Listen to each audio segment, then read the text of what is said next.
પ્રકૃતિની નજીક સ્વાસ્થ્યની સફર. હોમિયોપેથીથી બદલો તમારી લાઈફસ્ટાઈલ.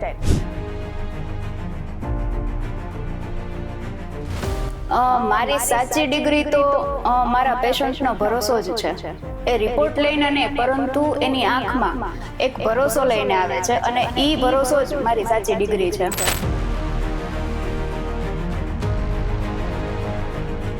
હોમિયોપેથીમાં ખાસ તો પેશન્ટને સમજવાની, એની બીમારી સમજવાની આખી વિશિષ્ટ શૈલી છે.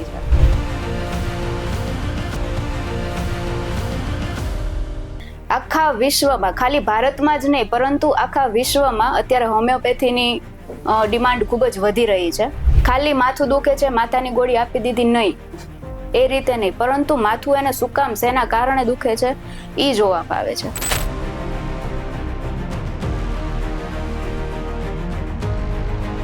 ખાસ કરીને તો મેડિસિનની સાથે પેશન્ટ જે ડોક્ટરને સપોર્ટ કરે છે ને, એ જ મેઇન છે.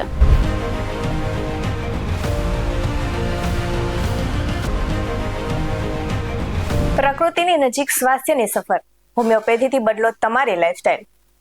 તમારી તબિયતની દરકાર સચોટ માર્ગદર્શન માત્ર BS9 TV ન્યૂઝ પર.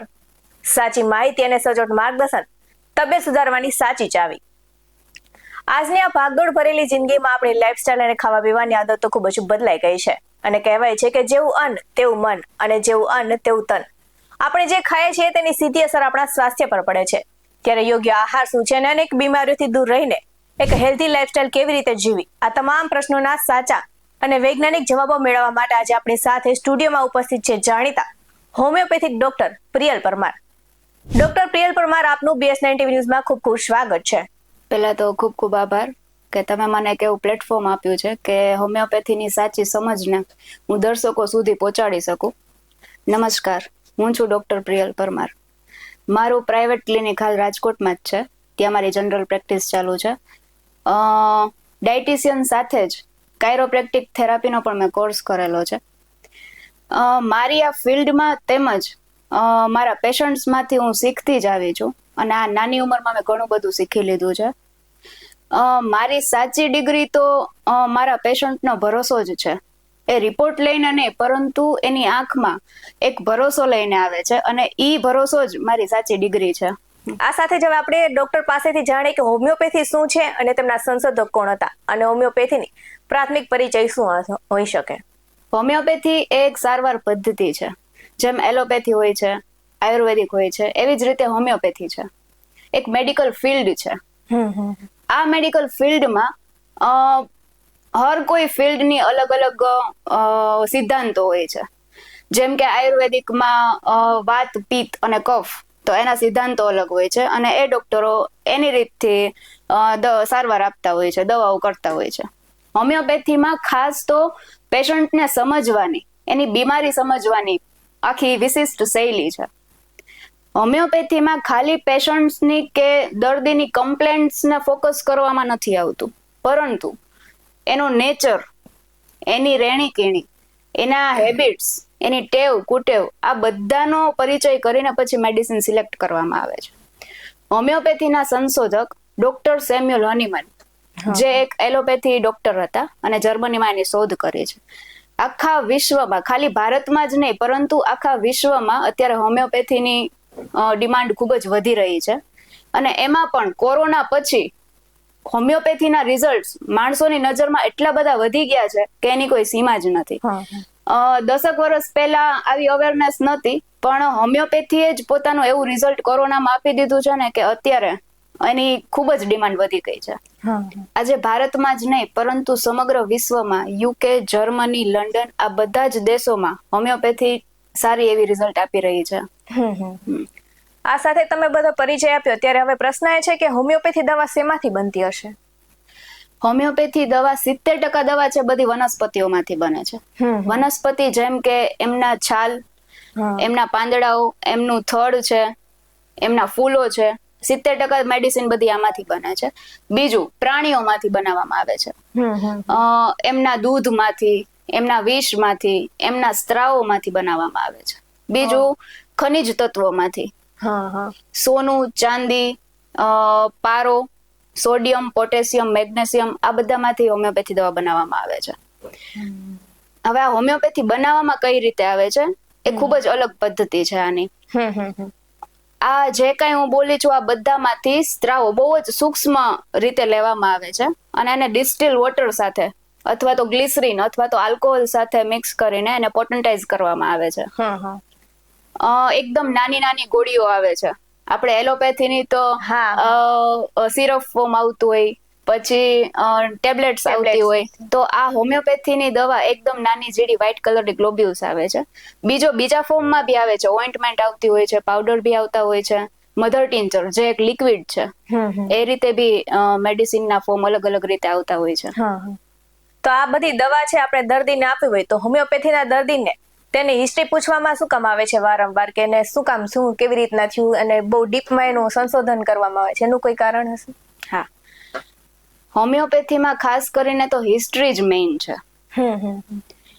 હવે હિસ્ટ્રીમાં વાર શું કામ લાગે છે? કારણ કે પેશન્ટના રૂટ કોઝ સુધી પહોંચવા માટે, કે કાંઈ પણ વસ્તુ, કાંઈ પણ બીમારી થઈ છે તો મેઇન એનું રીઝન પૂછવા માટે હિસ્ટ્રી લેવામાં શું જોઈએ અને શું કામ વાર લાગે છે, તો કે પેશન્ટનું મેન્ટલ હેલ્થ, ફિઝિકલ હેલ્થ અને એની ઓલ ટાઈપ્સની હેબિટ્સ, આ બધા ઉપર ફોકસ કરવામાં આવે છે.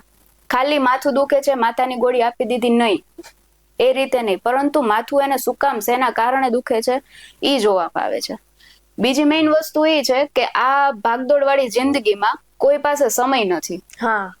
હવે પેશન્ટ તમારી સાથે બેસે છે અને અમે કલાક સુધી એને પ્રશ્નોત્તરી પૂછીએ છીએ તો પેશન્ટને દિલથી એમ થાય છે કે ના, આટલું તો અમને કોઈએ ક્યારેય પૂછ્યું જ નથી એમ.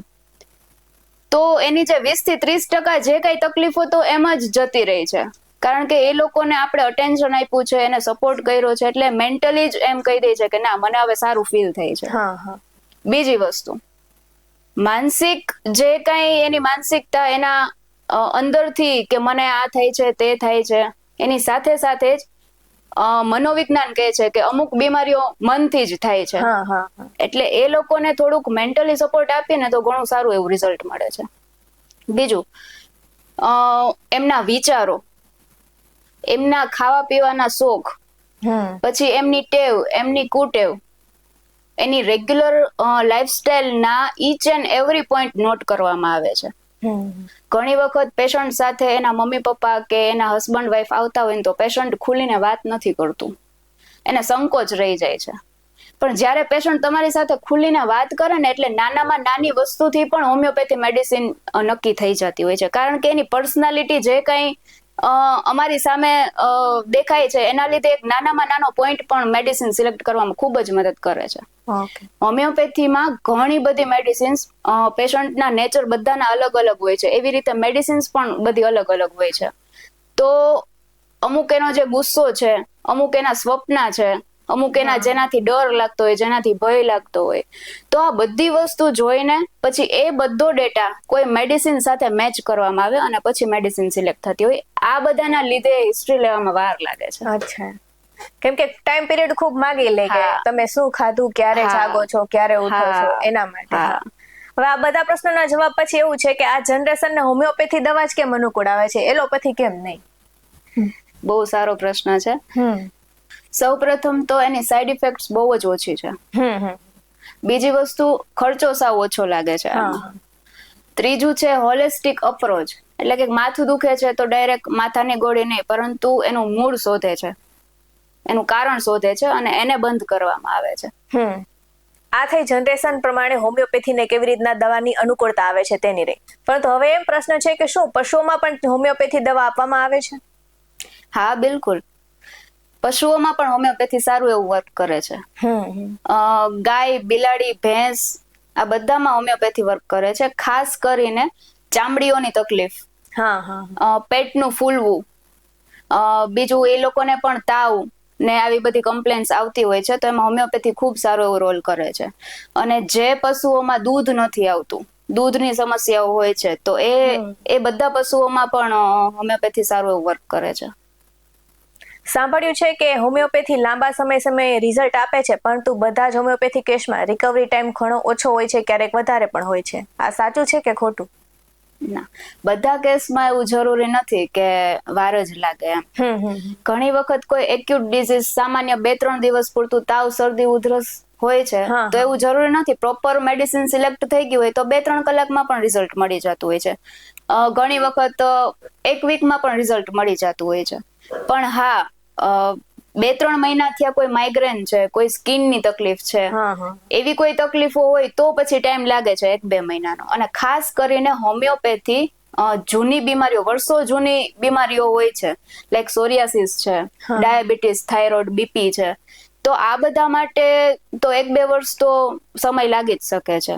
એમાં તાત્કાલિક રિઝલ્ટ નથી મળતું. ઓકે, કોઈ જૂના રોગ હોય તો એમાં હોમિયોપેથી દવા લેવામાં વાર લાગે છે રિકવરી થતા. હા, હવે એવું છે કે પ્રેગ્નન્સી રાખવા માટે હોમિયોપેથી કેટલું વર્ક કરે છે?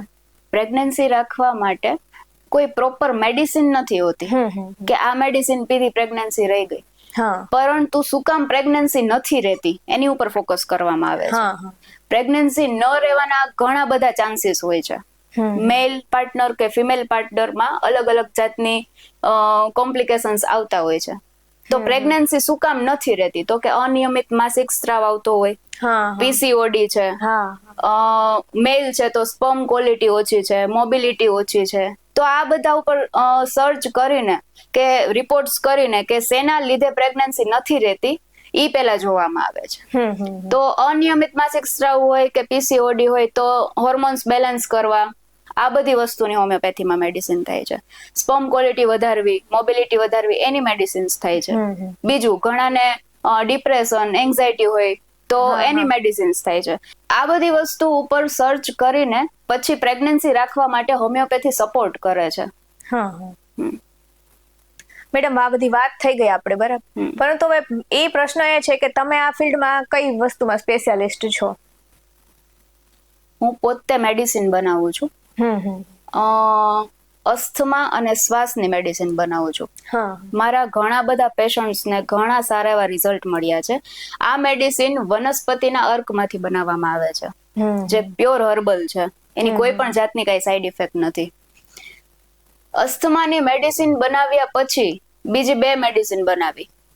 સાંધાના ઘસારાની, જે ઓર્થોપેડિક ડોક્ટરે ઓપરેશન કરાવવાનું કીધું હોય ને એમ કીધું હોય કે સંધિવા છે, જોઈન્ટ રિપ્લેસમેન્ટ કરવું પડશે, તો એવા પેશન્ટને જરાય જરૂર પડતી નથી.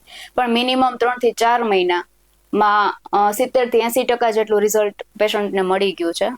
અને અસ્થમાના પેશન્ટ તો એવા પણ ઘણા બધા છે કે 10 થી 15 દિવસમાં જ આવીને કહી ગયા છે કે મેડમ સાવ મને અત્યારે સાવ રાહત છે એમ.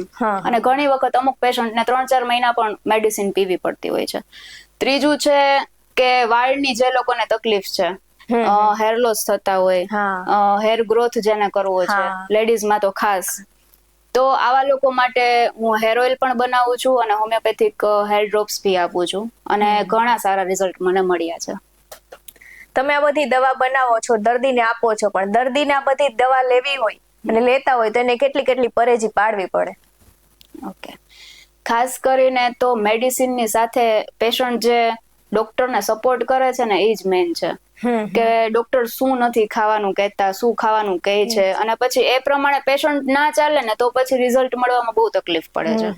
ખાસ કરીને હોમિયોપેથીમાં અમુક વસ્તુની એડિક્શન હોય છે, લાઈક ટોબેકો છે, માવો ખાતા હોય છે, દારૂ પીતા હોય છે, બિયર, આ બધી વસ્તુ છે ને હોમિયોપેથીની મેડિસિનની અસરને ઘટાડી દે છે.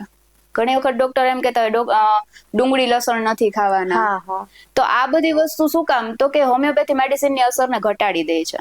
બીજું, તમે જયારે હોમિયોપેથી મેડિસિન પીવો છો ને ત્યારે જીભ નીચે મૂકો છો ને ત્યાંથી જ એની અસર ચાલુ થઈ જાય છે. એટલે ખાસ કરીને તમારું મોઢું સાફ હોવું જોઈએ, એકદમ ચોખ્ખું હોવું જોઈએ. જેમ તમારું પેટ ખાલી રહેશે ને એમ હોમિયોપેથી મેડિસિન તમને વધારે અસર કરશે. પછી આ બધી દવા હોય, માનો કે તમે તમારી પાસેથી કોઈ દર્દીએ હેરફોલની દવા લીધી છે અને એને એમ થાય કે આમાં તો બહુ વાર લાગે છે દર્દીને, કેમ કે આ દવા હોમિયોપેથિક દવા તો બધી લોંગ ટાઈમ જ હોય, તો લોંગ ટાઈમ દવા લેતા હોય અને પછી એને ઝડપથી રિકવરી જોતી હોય તો એની સાથે એલોપેથી દવા લઈ શકે કે કેમ? જો ડાયાબિટીસ, થાઇરોઇડ અને બીપી, આ વસ્તુઓ એવી છે કે જેને કંટ્રોલ કરવા માટે એલોપેથી મેડિસિન ચાલુ જ હોય છે પેશન્ટ્સની. તો એની સાથે સાથે હોમિયોપેથી લઈ શકે છે, પણ ખાસ ડોક્ટરની સલાહ પ્રમાણે. ઘણી વખત પેશન્ટ એની રીતના ડોઝ નક્કી કરી લેતા હોય છે. એની રીતે એલોપેથી ડોઝ નક્કી કરી લેતા હોય, હોમિયોપેથી ક્યારેક મન થાય તો પીતા હોય છે, ક્યારેક નથી પીતા હોતા. તો આ ઇનરેગ્યુલરિટી છે ને એક ટાઈમ એને હેરાન કરી દે છે. તો ખાસ કરીને એલોપેથી ડોક્ટરને પણ બતાવવું જોઈએ અને હોમિયોપેથી ડોક્ટરને પણ બતાવવું જોઈએ. અને જો બે દવા તમે સાથે લ્યો છો તો 30 થી 40 મિનિટનું વચ્ચે અંતર રાખીને પછી તમે લઈ શકો છો. ઓકે ઓકે, હા, એટલે સમજાઈ ગયું. કેમ કે ઘણી વખત એવું થાય કે આ દવા બહુ પીધી પણ ફેર નથી પડતો એનો. હા. તો ડોક્ટર પ્રિયલ પરમાર સાથેની આ ખાસ વાતચીત પરથી સ્પષ્ટ થાય છે કે હોમિયોપેથી પાછળનું વિજ્ઞાન અને તેના પરિણામો મેળવવા માટે સંતુલિત અને ઘરનો ખોરાક ખાવો જોઈએ, જે લાંબા ગાળાના સ્વાસ્થ્યની ચાવી છે. તો ડોક્ટર સાહેબે આપણને આપણી હેલ્થ ટીપ માટેની રોજિંદી જીવનની જીવવા માટેની ચોક્કસપણે ઉપયોગી સાબિત થશે. આવા જ વધુ અહેવાલ સાથે ફરી મળતા રહીશું. તમે અમારી યુટ્યુબ ચેનલને સબસ્ક્રાઇબ કરવાનું અને અમને ફેસબુક અને ઇન્સ્ટાગ્રામ પર ફોલો કરવાનું ભૂલશો નહીં. બાકી નવી અપડેટ્સ મેળવવા માટે આપ જોતા રહો BS9 TV ન્યૂઝ. નમસ્કાર.